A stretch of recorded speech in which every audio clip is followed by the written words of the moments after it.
What's up, y'all? This is Grizz. We're headed out on tour, and we're headed your way.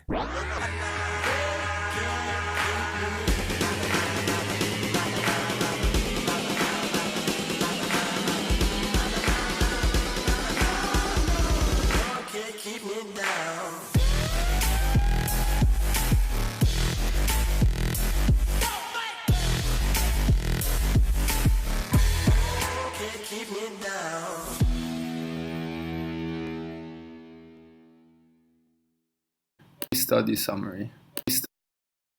Pandora is an American music streaming and automated music recommendation internet radio service powered by the Music Genome Project, available in the United States. It is the leader among internet radio services. At Pandora, users select a genre of music based on a favorite musician, and a computer algorithm puts together a personal radio station that plays not only the music of the selected artist, but also closely related music by different artists. The user then provides positive or negative feedback for songs chosen by the service, and the feedback is taken into account in the subsequent selection of other songs to play. Pandora has a database of over 1 million analyzed songs from over 200,000 artists. In 2000, Will Glasser, John Kraft, and Tim Westergren founded the company Savage Beast Technologies. The idea was to create a radio station for each person, with the music that the user prefers and without the music that he does not prefer. In July 2005, the company changed its name to Pandora Media. Pandora's first strategy was to give away 10 hours of free access and then ask subscribers to pay $36 a month for a year after they used up their free 10 hours. The result was 100,000 people listened to their 10 hours for free and then refused to pay the annual service. People loved Pandora but appeared unwilling to pay for it. Facing financial collapse, in November 2005, Pandora introduced an ad-supported option. Subscribers could listen to a maximum of 40 hours of music in a calendar month for free. After the 40 hours were up, subscribers had three choices. A. Pay 99 cents for the rest of the month. B. Sign up for a premium service offering unlimited usage. Or C. Do nothing. If they chose C, the music would stop, but users could sign up again the next month. In 2006, Pandora added a buy button to each song being played and struck deals with Amazon, iTunes, and other online retail sites. In 2008, Pandora added an iPhone app to allow users to sign up from their smartphones and listen all day if they wanted. By 2009, this free ad-supported model had attracted 20 million users. After attracting a sufficiently large user base, Pandora turned its attention back to its premium service. In late 2009, the company launched Pandora One, a high-end version of its service that offered no advertising, higher quality streaming music, a desktop app, and fewer usage limits. The service cost $36 a year. However, Pandora has not yet shown a profit, and its stock price has steadily dropped since its high in 2014. The company is experiencing slowing growth rates and even declines in its number of active users. However, at the same time, Pandora had about 70% share of the internet radio market in the US. Pandora's business strategy is referred to as freemium. A freemium strategy is based on giving away some products or services for free while relying on a certain percentage of customers to pay for premium versions of the same product or service.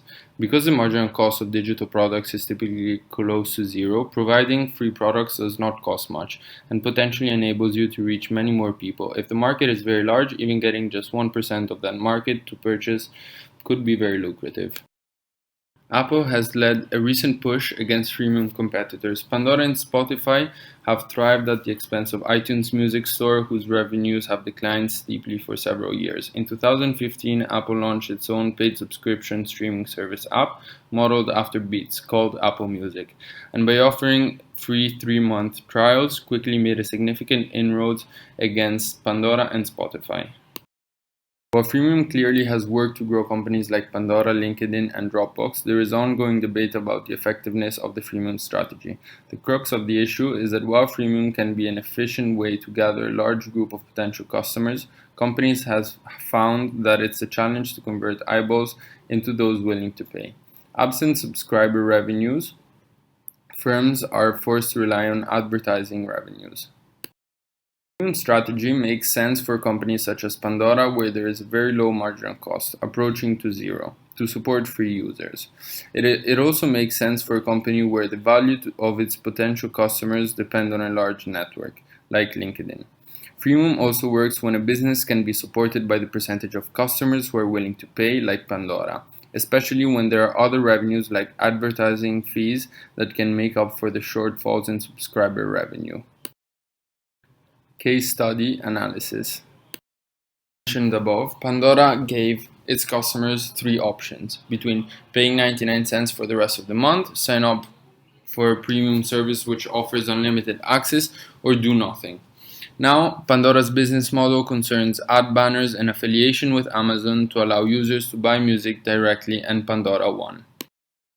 Pandora creates value by providing individuals with a unique, personalized music experience, promising an easy-to-use interface, and for paid-tier listeners offering an affordable product.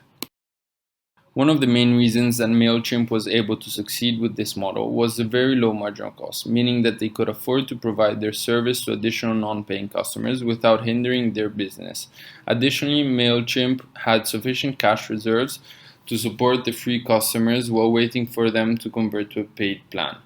The successful implementation of this model resulted in a 150% increase in paying customers and a 650% increase in profits.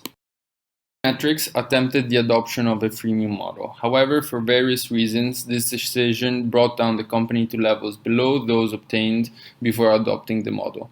Their inability to keep up with the spike in data processing requirements, lack of staff to satisfy demand, the higher than optimal marginal costs, and the lack of cash reserves to support non-paying customers, a freemium model was not sustainable. The inability to keep up with the demand resulted in frustrated customers and a declining paying customer base.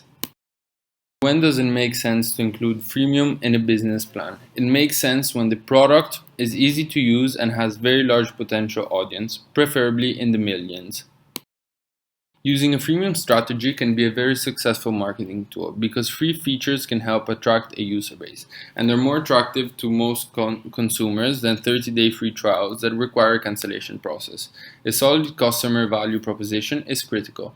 Freemium may work when a company has good long-term customer retention rates and the product produces more value over time. An extremely important part of the equation is that the variable cost of providing the product or service to additional customers for free must be low. A freemium strategy makes sense for companies such as Pandora, where there is a very low marginal cost approaching zero to support free users.